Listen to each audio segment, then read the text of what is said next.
Alright, welcome back. So today we're going to be doing AI and making enemies. So, as everyone has been waiting for a long time, let's get into it. So I removed the guys, and at the moment I have a little box here. Just made it, let's see, about this tall and long. And I just put it up a little bit.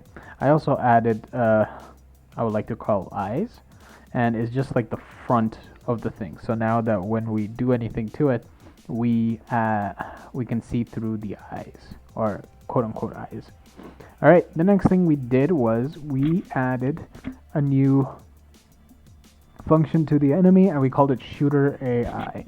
Now if you go here, I just made a shooter AI, and we have this. Now the files are going to be on GitHub. You guys can get it whenever you like.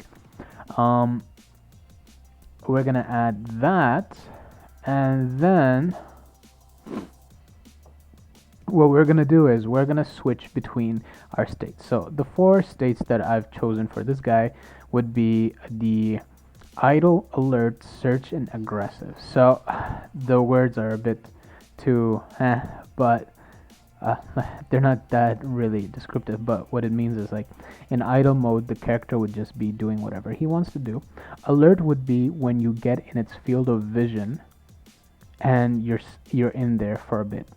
Then once the alert has been fully noticed, or like the character realizes you are an enemy, it goes into aggressive, right? And now it's going to attack you. Then the next thing we're going to do is, after it goes aggressive, let's say we leave its field of view, its focus. So now he's going to be on search mode. If he cannot find you within a certain time, he'll go back to idle. But if he finds you, he'll go back to aggressive. So we're going to make a simple state machine for our AI, and AIs are basically state machines. And what we're going to do is we're going to make it decide what it needs to do. Okay? So let's get this started. The first thing we're going to do is we are going to make the AI update. So we're actually going to see like what the guy wants to see, or what the object or the enemy himself wants to see. Now when we go back into the gun handler, you remember how we had the frustum, the reverse cut out pyramid. So we're gonna just copy and paste that whole line, the whole 4 lines that we had. So just press Control C. All right, and then go over here. We're gonna put it in our updates. So we're gonna be doing some updates, and what we're gonna do is just hold all these, hold Control, press K, press U, uncomments the whole thing, and then it's gonna ask for an error over here, which is going to be our problem. But remember how we have eyes, so we're just going to do node, and it's going to be the node's eyes, right? So now we have the eyes looking at us, we got the perspective, everything, and then we got the rendering. Okay, what we're going to do is we're going to add one more, and it's going to be a vector, and it's going to be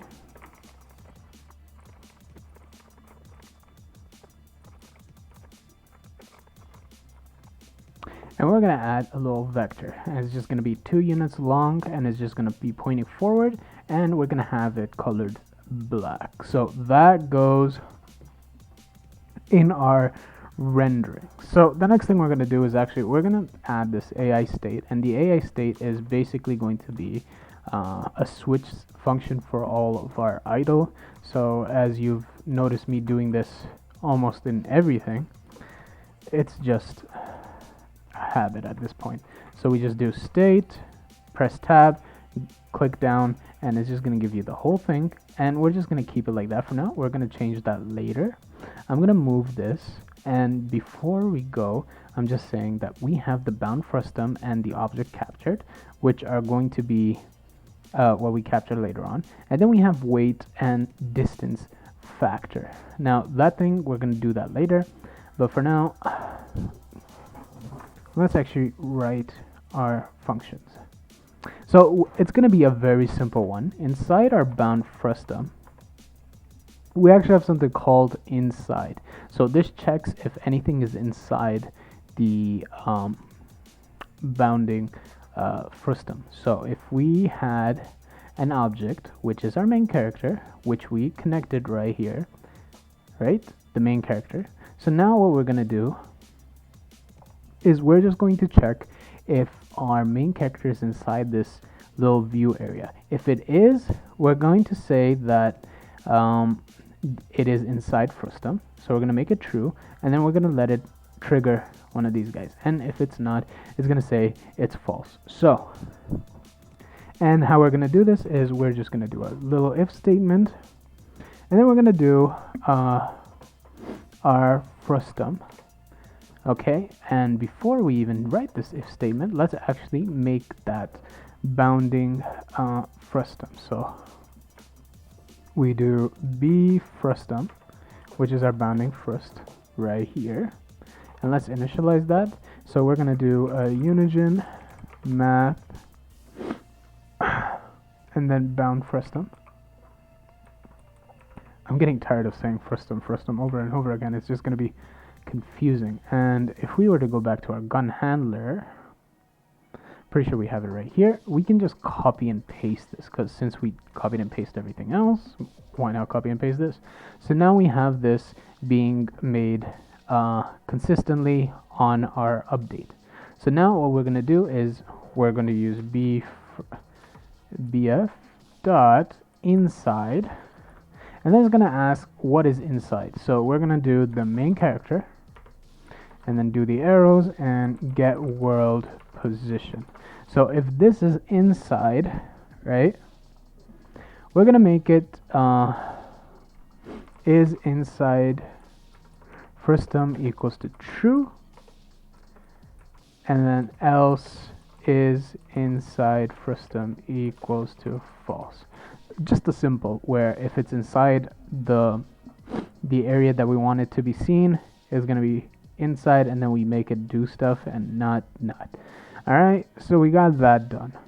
Now let's actually code that design or that thought process. So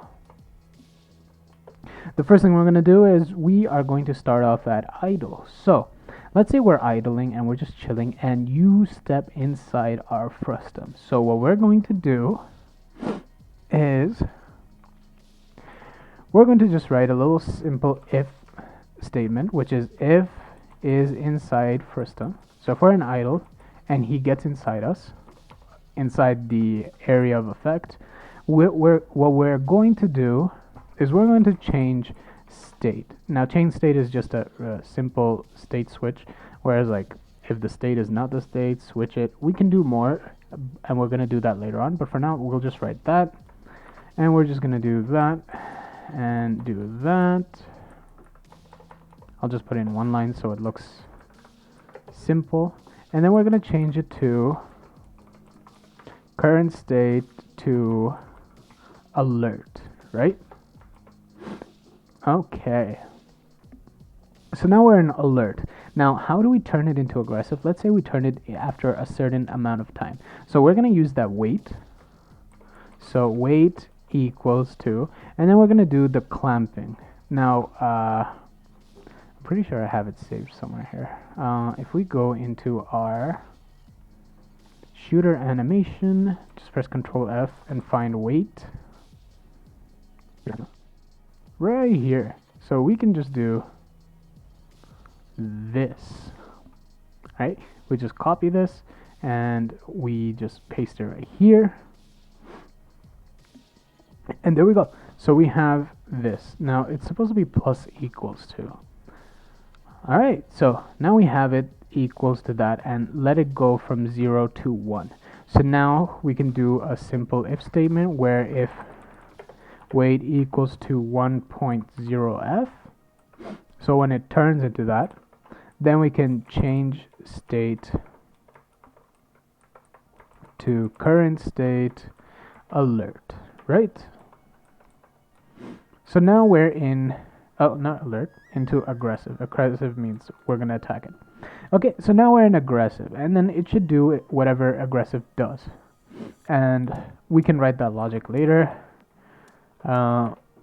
whatever aggressive does, we'll write that later. So now let's say we were inside the line of sight and now we are out of the line of sight. So is inside frustum. So we're not inside the line of sight anymore. We're gonna go into current state into search, right? Current state and search. So now we're trying to search for the guy. And we're gonna do the logic later. We're just trying to do the state changing at the first. And then, okay, so now we're in search. Now, what we're gonna do is in search, it's gonna slowly go down. The weight's gonna slowly go down, right? And we can manipulate the factor of how fast it goes down. And let's just say it goes down in like 5 seconds, okay? Divided by 5, meaning it's going down in 5 seconds. So in 5 seconds, it's gonna go down. So if the weight now equals to 0.0f, so if it fully dies down in 5 seconds, we can go back to change state and we can go back into our idle, right? Now, let's say you were in idle and you were slowly alerting the guy, but then you got out of the alert zone. You were out of the field of sight. So you should go back into idle, meaning the weight should go back to 0. So now we can just copy this again, paste it here, and then just remove that. So they're going in a consistent weight difference. And let me just... Okay, so we got our weight movement and we got our logic, right? Now, are we missing anything is the question. Yes, we are. We're missing the fact that if we were in search and he came back into our line of sight. So if he gets back in here, we're gonna go back into our aggressive. So we're just gonna copy and paste this, right? Because now we can do the math. So if we're just sitting down and he gets in, we're in alert, and then we have a small amount of time frame before he gets angry. Now if he doesn't, he can go back. So now what we can do over here is we're gonna write another one. So if he's on alert and he gets out of the frustum and the weight, remember the weight is less than or equal to, well actually it will be automatically less than or equal to, yeah, so as long as the weight does not get to 1, it's going to do this. So then we can do a change state and we can go back to idle. Fair enough. So if we're in idle, he's in our view, we're alert. If we get back out in time, go back to idle. If we're in idle, alert, and he's fully there for a while, we get aggressive, right? Once we're out of his field of vision, then we go back to searching for him. If we get to find him during the time that we're trying to find him, so in those 5 seconds, we go back to aggressive. If not, we go back to idle. So this is our sequencing for our object. Now, the one more thing we're going to do is a distance factor. So we can't just have it going alert consistently far away and near. So if I was standing right in front of you, it will take you 1 second to realize. That won't work. So what we're going to do is we're going to get inside here. We're just going to call a float distance. And we're going to do a Unigine math distance. So this is going to get us the distance between 2 points. So we're going to do main character, get world position, and the other one we're going to get is the object itself, or the enemy.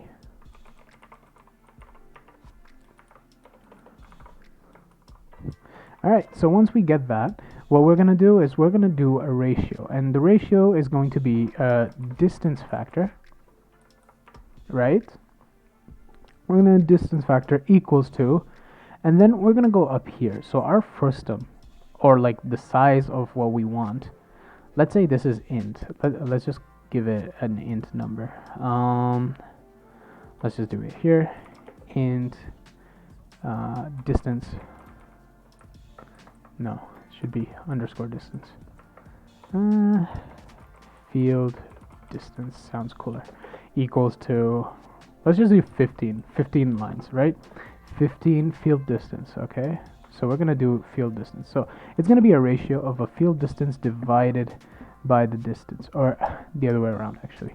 It's going to be the ratio of how far it actually is divided by how far the limits are. So that's our distance factor. Now, what we're gonna do with that distance factor is we're going to put it on alert, okay? And we're gonna divide this thing by the distance factor. So what this does is it speeds it up the closer we are to the object or the enemy, and it slows it down, or it goes back to 1 second, our limit, when it's in the box, in the frustum, but he's far away. So I think that is it. Let's actually add some logs into this. Alright, I believe that's it. I have it over here. Let's just press play and check. I don't know if that's good enough. Let's see. It should be. Alright, so we have our field of view. Now, if I was to go in here, it's gonna go into alert, but once I'm out, it goes back into our alert idle. Now, let's say if I was in here for long, now he's aggro mode, so now he's supposed to shoot at me. Now, we're gonna make that logic later, but he's supposed to shoot at me. So if I leave, now we're gonna be in search mode, so he's gonna try searching. So what he's going to do is, while he's searching, ooh, I didn't fix that. Alright, so he's in search. Let's go back to aggro.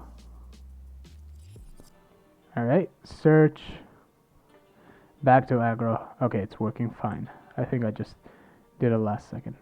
Now, we forgot one more thing. So if he goes back into aggressive, we're gonna reset the weight to 1. So now that it has to re-scan that time that it just dropped out. Okay, so that works with everything. So now we actually have a logical state machine, right? And the next thing we are going to do is actually code the behaviors of this. So in idle, we can code it moving from one point to another point. Then alert would be just stopping where he is and staring at where you are. Aggro would be getting close to you to a certain point and then shooting you. And then search would be knowing the last known location you were at, go there and try to find you. And if it can't find you, congratulations, it goes back to idle. So something like that. And that's the basics of making a simplistically simple AI. And we're gonna give this guy a gun or something, and we're probably gonna change it from like a box to another, like, another enemy. So just hold shift and do it. So now we have another enemy. We can just use him as an enemy and do something. But for now, we got our AI coding complete, and this is going to be our basic AI. You can add on this, inherit this, use more of it. There's a lot of options, but welcome to AI. All right, I will see you guys again. Until next time, goodbye.